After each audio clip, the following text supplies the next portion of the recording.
I'm visiting my hometown where I grew up, Trowbridge in Wiltshire. It's a bit of a random trip down memory lane. I thought I'd do you a quick guided tour of what made me who I am. And it's going to be interesting for me at least.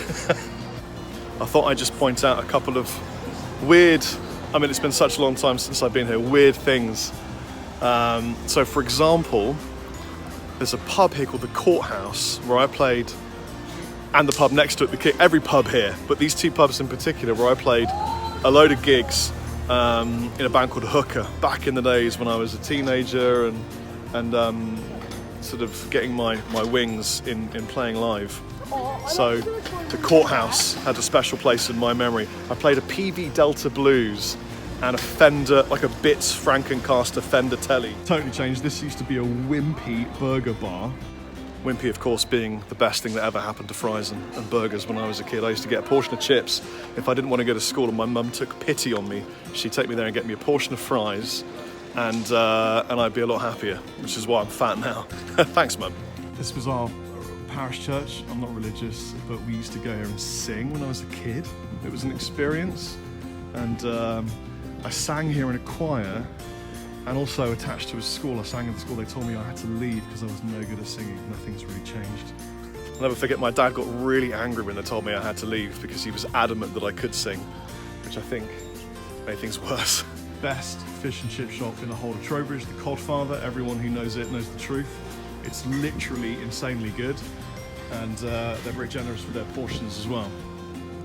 Weird and wonderful Trowbridge. White Swan, very dear to my heart. This place was owned by a gentleman called Pee-wee. Pee-wee was an absolute legend at putting on gigs. He was a singer. He was, a larger-than-life character.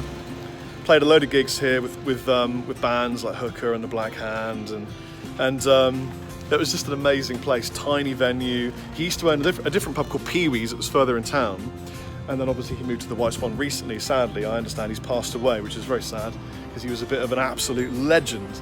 Now, once I'd finished playing at Pee-wee's or the White Swan, I would then come next door to what was known as the Charcoal Grill, still is, and stuff myself with dirt so many times. It was addictive. This is the first place I ever got a real kebab, and man, Charcoal Grill in Trowbridge, man, it's the best kebab place ever. This is where I used to go and get a sandwich after school, Roses, number 2. Nice butty, something dirty, loads of spread for some reason, I'm not quite sure why. And down this road used to be an incredible tiny guitar store that I'm thinking is probably closed. We can have a look. It's a bit sad, it definitely has closed, or at least it's completely changed.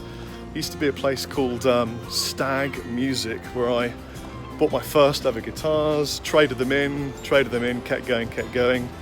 Run by a guy called John. Had my first ever guitar lessons here as well, and I just loved it, every single second of that dirty, smelly, sweaty hole. When I was in a band called Hooker, there was a sex shop down this road, and we had some crazy followers, fans, and at one point, I'll never forget, they stuck stickers all over the door of the sex shop, and then we got a complaint from the owner of the sex shop for making it look dirty by putting Hooker stickers all over the door, which I thought was dramatic irony at the least. It's the first place I ever bought a guitar magazine, and it's the first place I ever saw myself in a guitar magazine, which was mind-blowing. Trowbridge Park. This was where I focused most of my childhood, especially this field over here, in which I played my first ever festival as a guitarist in a band called Hooker, years ago, literally down the end of this part here, somewhere about there, played my first festival. In the market, there probably still is, an old record collector's store that would sell vinyl, and I bought my first ever vinyl from there. Black Sabbath, I was collecting Sabbath stuff, anything guitar-y, Winger, you remember Winger? shampoo horn, all those kinds of things. I should go, actually, you know what, I should take a look, see if he's still there. Still here. Records are doing that, t-shirts. Dead Records. Look him up on Facebook. This is where I got my first ever vinyl from. I got metal vinyl, I got Sabbath, I got all sorts of dirty stuff. This guy's taken it over, running it in Trowbridge Market. Yeah, because obviously now we've got a lot more CDs than we had before. When we took over, how we have to stock. Yeah. So we've literally got a lot more CDs, more vinyl. And where's your metal stuff at the moment?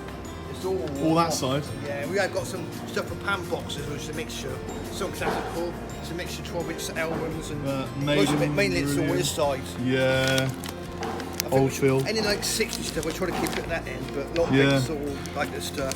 Absolutely. Some of it's got a place, some of it because the duck got nothing all them, some of them. Some of them are, some of them are. Well, man. Just got round to the labels yet. It's been an honour to revisit and come back and see you. That's all right, mate. And I hope people come and see this place and buy some records. Well, they do. We've had good and bad days. Yeah, we're not too badly. Well, mostly good if you're next to the Parkview Cafe. It smells good all the time. Blue dome thing is what we would call the bandstand. And a couple of times I've played gigs in the bandstand. It's a really weird venue because the acoustics are so odd.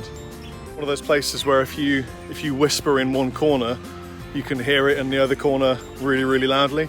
So to play a gig inside it with the cranked up, I think I was playing a Mezza Boogie Studio 0.25 or something, I don't know what, it was a little boogie combo, I loved it though, but it just wouldn't stop echoing around with the drums and caused all sorts of hearing displacement weirdness. We hear one note and then it's a different pitch and everything. But it was a fun gig to play in Trowbridge Park.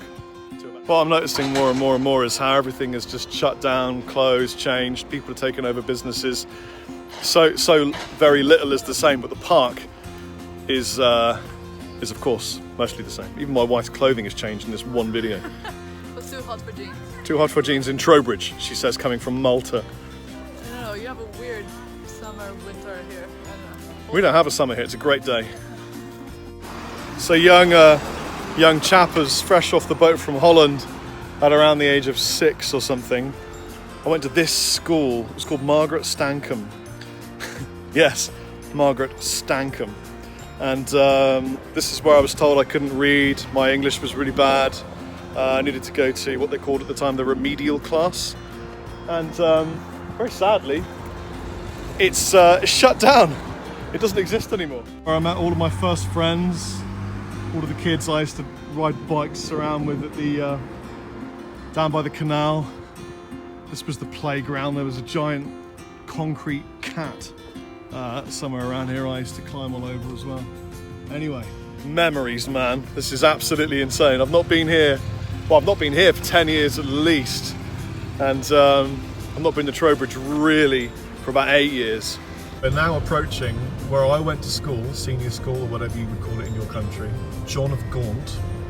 I used to live, the first place I ever properly rented was a house along here on Gloucester Road. I think it was 54, we can drive in and turn around. This John of Gaunt school, this is where I went, this is the Gloucester wing where I used to stay. And wow, this is so weird. Just drive in there and turn around wherever you want. Nat's following Private Maltese, property, do not trespass. Maltese driving instructions, you do what you want. So this is where I went to school. This is one of the wings, of which there are absolutely loads. It's a huge school, and to be honest with you, there were areas of it I really, really enjoyed, like music and science and all that kind of stuff, and areas that I absolutely loathed. That's where I studied mathematics, studied in that room there, and around this corner here, that's right. Kissed my first ever girlfriend, Nicole Morrison. Nicole, if you're watching. Yeah. Hi. Your boy. That's where, as a sixth form student, I went and shredded and played guitar with my mates in this building. Yeah, we better turn around. And yeah, there you go. A nice logo, eagle.